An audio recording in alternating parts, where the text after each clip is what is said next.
রহিম, সাজেক থেকে আমরা রওনা দিলাম, চলে যাব। দেখা যাক খাগড়াছড়ি পর্যন্ত। এসকর্ট ছাড়লো 10টার এসকর্ট।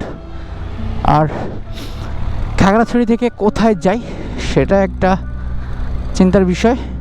আর যে খাড়া পাহাড়গুলো উঠছিলাম সেই খাড়া পাহাড়গুলো বেয়ে নেমে যাচ্ছি। Wow, good bye Sajek.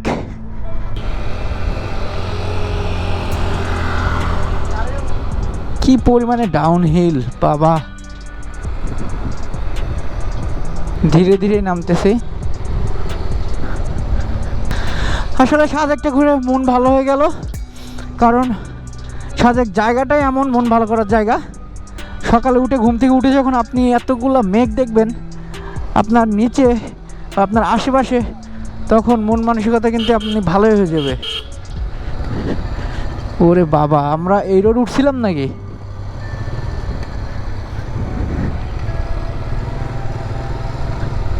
Down hill, আপার হিল, এই সব মিলিয়েই বিদায় নিচ্ছি সাজেক থেকে। আবার হয়তো আসা হবে এই সাজেকে কোনো একদিন।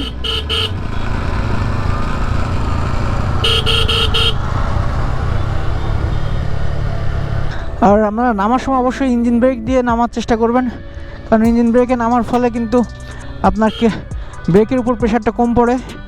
কজ ইঞ্জিন ব্রেকটা অনেকটা কাজ করে ব্রেকের।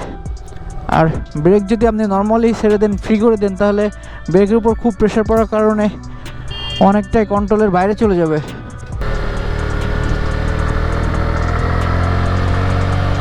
পাঁচশো আরপিএমে এক গিয়ারে আমরা উপরে উঠতেছি, তাহলে বুঝেন যে কী পরিমাণে খাড়া পাহাড়ে আমরা উঠতেছি।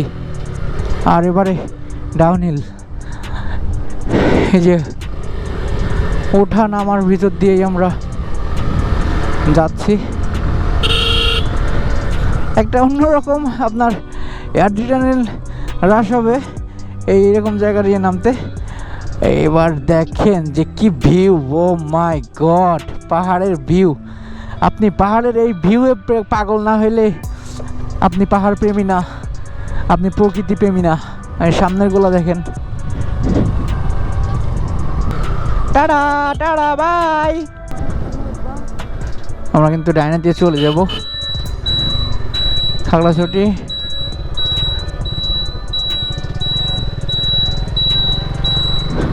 বাগাইহাট 29 কিলোমিটার, তথা আমরা তো বাগাইহাটে যাব।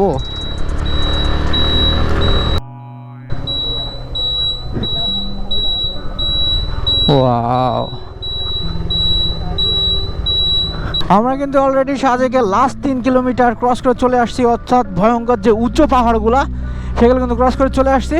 সামনে যে পাহাড় বা টিলাগুলো আছে এগুলো কিন্তু খুব ছোট ছোট, এগুলো নর্মালি অনায়াসেই ক্রস করা যায়।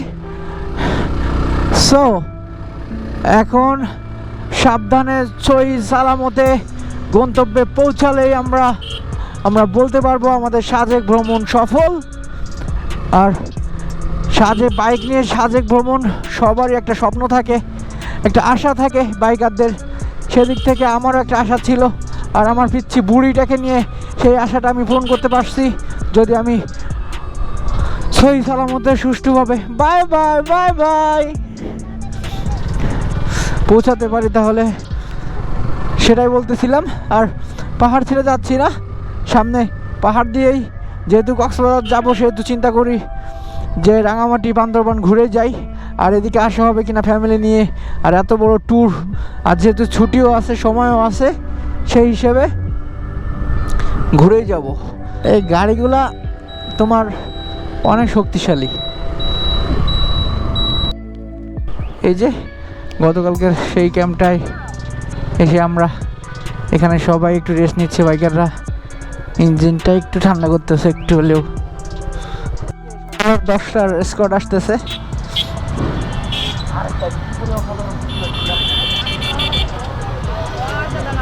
ও আজকে তো হরতাল নাই, রাতে বেরোইছে, দেখছো গতকাল কতটা আসছে। ভিডিও করতে পারো, আরও আছে দেখো, বাইক একের পর এক আসবেই।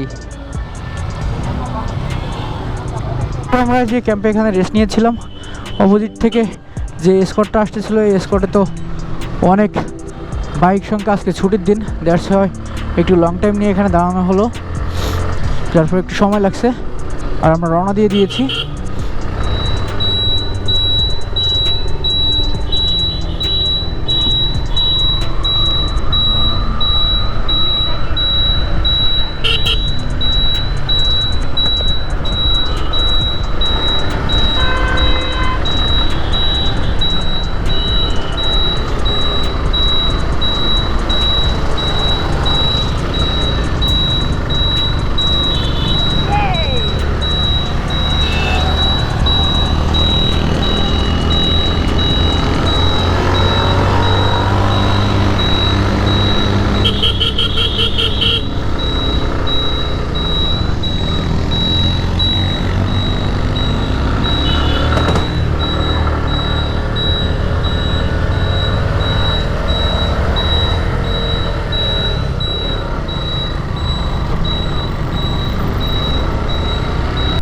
আসলে সাজেক যাওয়ার সময় যে ফিলটা হয় আর সাজেক থেকে ফেরার পথে একটু মনটা খারাপই থাকে, কারণ এত সুন্দর জায়গা রেখে তো আর কেউ আসতে চায় না, মানে আসার ইচ্ছা থাকে না আর কি, কিন্তু কিছু তো করার নাই। এই যে দেখেন কতগুলা বাইকার, আসলে এরকম বাইকার দেখলে দিলে প্রশান্তি লাগে, যে পুরো পৃথিবীটা বাইক নিয়ে ঘুরতে পারলে যে কি একটা ফিল আসতো। এই যে বাইকাররা কতটা হেল্পফুল সেটা যদি আপনারা জানেন। ও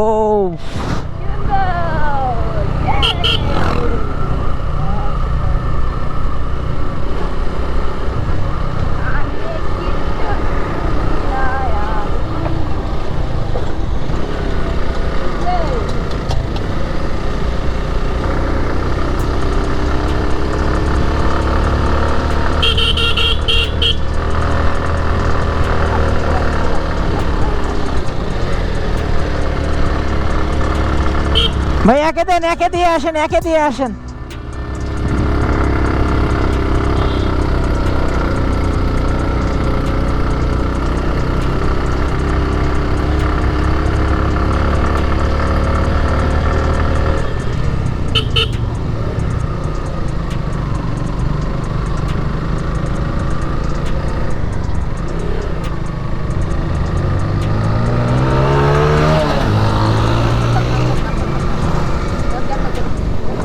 হ্যাঁ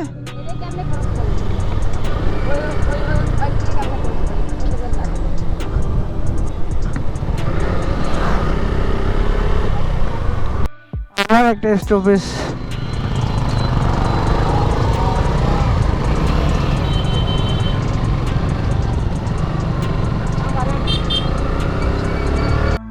ও পাহাড় থেকে বেরিয়ে যাচ্ছি, পাহাড়ে মিস করব। হ্যাঁ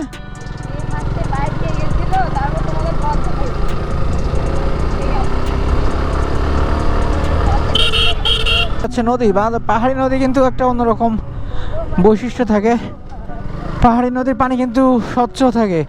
ওই পাহাড়ি ফলগুলা, ও থেমে যদি খেতে পারতা। খাবা নাকি, খাবা?